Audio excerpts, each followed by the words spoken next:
সিঁড়ি উঠতে দুই পাশে বুদ্ধ মূর্তি অনেকগুলো আছে। আর বুদ্ধ মূর্তির নিচে মানে যারা যারা দান করেছেন এই বুদ্ধ মূর্তি বলে লেখা আছে।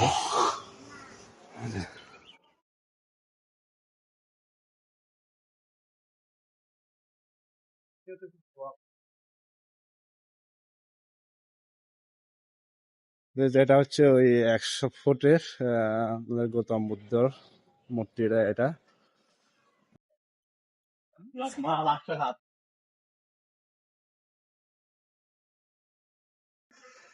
সিঁড়ি উঠতে দুই পাশে বুদ্ধ মূর্তি অনেকগুলো আছে।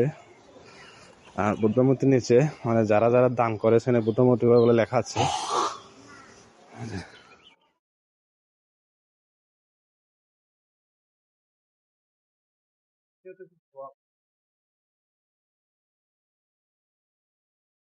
যেটা হচ্ছে ওই 100 ফুটের গৌতম বুদ্ধর মূর্তিটা এটা।